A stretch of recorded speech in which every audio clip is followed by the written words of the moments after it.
நம்ம இந்த வீடியோவில் என்ன பார்க்க போகிறோன்னா எஸ்பிஓ ஜாப்ஸை பற்றி தான் பார்க்க போகிறோம். வாங்க இன்றைக்கி என்ன இந்த வீடியோவில் பார்க்க போகிறோம் அப்படின்னு பார்த்தீங்கன்னா 5 டைப் ஆஃப் இஸ்யூஸ் இருக்குது. லாங்குவேஜ் வைஸாக குரூப்பு, நியூ பிளான் பற்றி அவங்க குரூப்பை வந்து ஃபார்ம் பண்ண போகிறாங்க அப்படிங்கிற தகவல் தான் இந்த வீடியோவில் நம்ம பார்க்க போகிறோம். ஸோ வெற்றிக்கான பாதை சேனலில் ஆதரிக்கக்கூடிய அனைத்து நல்ல உள்ளங்களுக்கும் நன்றி. இந்த வீடியோ பிடிச்சிருந்தால் லைக் பண்ணுங்கள், உங்களுடைய கமெண்ட்ஸ் எதுவாக இருந்தாலும் ஷேர் பண்ணுங்கள். இது வந்து இரண்டாவது வீடியோ. ஆல்ரெடி நேற்று ஒரு வீடியோ போட்டிருந்தேன், அதோடைய கண்டினியூஷன் தான் இந்த வீடியோ. நேற்று ஒரு சில டாபிக்ஸை பற்றி பேசியிருந்தோம், அதனுடைய கண்டினியூஷன் தான் இது இருக்குது. சரிங்களா? அந்த வீடியோ நீங்கள் பார்க்கல அப்படின்னா நான் டிஸ்கிரிப்ஷனில் லிங்க் தரேன். அந்த வீடியோவை பார்த்துட்டு அதுக்கப்புறம் இதை கண்டினியூ பண்ணி பாருங்கள். அப்போ தான் ஃபுல்லாக உங்களுக்கு முழுசாக தெரியும். ஸோ இந்த வீடியோ உங்களுக்கு ரொம்ப ஷார்ட் அண்ட் ஸ்வீட்டாக கொடுத்துருக்கேன். ஓகேங்களா? இது எஜுகேஷனல் பர்பஸுக்காக மட்டும்தான் இந்த வீடியோவை நான் மேக் பண்ணியிருக்கேன். யாரெல்லாம் எஸ்பிஓ ஜாப்பில் ஜாயின் பண்ணியிருக்கீங்களோ அவங்களுக்காக மட்டும்தான் இந்த வீடியோ. நம்மளுக்கு எஸ்பிஓ ஜாப்ஸ்லேருந்து வந்திருக்கக்கூடிய தகவல் என்ன, ஆல்ரெடி லைவ் வச்சுருந்தாங்க. அந்த லைவில் அவங்க என்னென்ன இன்ஸ்ட்ரக்ஷன் சொல்லியிருந்தாங்க அப்படிங்கிறத நம்ம இந்த வீடியோவில் பார்க்க போகிறோம்.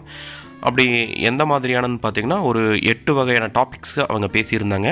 அதில் பார்த்தீங்கன்னா இந்த அன்பிளாக் ரெக்வஸ்ட் கொடுத்தவங்க அவங்களுக்கெல்லாம் எப்போ ரிலீஸ் ஆகும் அப்படிங்கிறதும், அதே மாதிரி எங்களோட ஐடி எல்லாமே வந்து பிளாக் ஆகிருக்கு அப்படிங்கிறவங்களும், ஐடி ட்ரான்ஸ்ஃபர் பண்ணியிருக்காங்க அதை பண்ணணும் அப்படிங்கிறவங்களுக்கும், அதே மாதிரி எஸ்பிஓவில் வந்து பல்க் சஸ்பெண்டட் ஆகிருக்கு, என்னோடய இமெயில் ஐடி சேஞ்ச் பண்ணணும் அப்படிங்கிற சில பேர் வந்து எல்லாம் மெயில் பண்ணியிருந்தாங்க. ஸோ அது வந்து பார்த்திங்கன்னா அவங்க ஒரு லாஸ்ட் டேட் சொல்லியிருந்தாங்க. அது வரைக்குமே வந்து பார்த்திங்கன்னா நியர்லி ஒரு 10,000 மெயில்ஸ் வந்திருக்கும் அப்படிங்கிற இன்ஃபர்மேஷனை கொடுத்துருந்தாங்க. ஸோ அது எல்லாமே எப்போ இதெல்லாம் கிளியர் ஆகும் அப்படிங்கிறத வந்து அவங்க சொல்கிறாங்க. அது வந்து வித்தினா ஒரு 10 டேஸ் டைம் கேட்டிருக்காங்க. ஸோ 10 டேஸ்க்குள்ளே நம்மளுக்கு இந்த பிரச்சனை எல்லாமே சால்வ் பண்ணிவிட்டு தான் அவங்க ஒர்க் ஸ்டார்ட் பண்ணுவேன் அப்படிங்கிற மாதிரி இன்ஃபர்மேஷன் கொடுத்துருக்காங்க. மொத்தமாக ஒரு 10 டேஸ் மட்டும்தான் அதுக்காக நம்ம வெயிட் பண்ணணும். ஸோ மோஸ்ட்லி 25ஆம் தேதிக்குள்ளே நம்மளுக்கு இந்த ப்ராப்ளம் எல்லாம் சால்வ் ஆயிரும் அப்படிங்கிற இன்ஃபர்மேஷனையும் அவங்க சொல்லியிருக்காங்க. சரிங்களா? ஸோ அடுத்தது வந்து பார்த்திங்கன்னா லாங்குவேஜ் வைஸாக அவங்க வந்து மெம்பர்ஸை வந்து ஸ்ப்ளிட் பண்ண போகிறாங்க. இப்போ வந்து நம்ம வந்து நோட்டீஸ் போர்டில் இருக்கும், அதே மாதிரி பார்த்திங்க அப்படின்னா ப்ரூஃப் ஆஃப் எஸ்பிஓ குரூப்பில் இருக்கும், மீடியா குரூப்பில். ஸோ இது எல்லாமே வந்து இனிமேல் என்ன பண்ண போகிறாங்கன்னா செப்பரேட் லாங்குவேஜ் குரூப்பாக அவங்க வந்து ஸ்ப்ளிட் பண்ண போகிறாங்க. இதுவுமே இந்த மந்த்துக்குள்ளே நடைபெறும் அப்படிங்கிற தகவலையும் அவங்க சொல்லியிருக்காங்க. ஸோ அவங்கவுங்க லாங்குவேஜுக்கு தகுந்த மாதிரியான குரூப்ஸை வந்து ஃபார்ம் பண்ண போகிறாங்க. அடுத்தது 3 பிளானை வந்து இன்ட்ரடியூஸ் பண்ணுறேன்னு சொல்லியிருந்தாங்க. அது 1 or 2 டேஸில் பிளான் வந்துருங்க.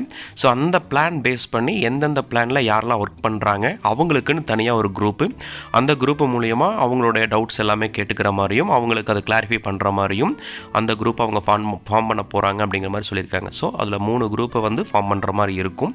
சரிங்களா?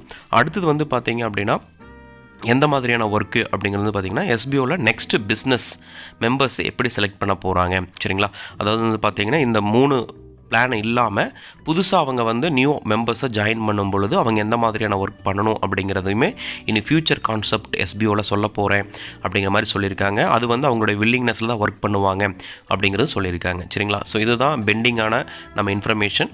இந்த வீடியோவில் பார்த்த அனைத்து நல்ல உள்ளங்களுக்கும் நன்றி. மறக்காமல் நம்ம சேனலை லைக் பண்ணுங்கள். உங்களுக்கு இதில் ஏதாவது டவுட் இருந்ததுன்னா ஷேர் பண்ணுங்கள். ஓகேங்களா? நான் கண்டிப்பாக அந்த கமெண்ட்டுக்கு வந்து ரிப்ளை பண்ணுறேன். Thank you for watching.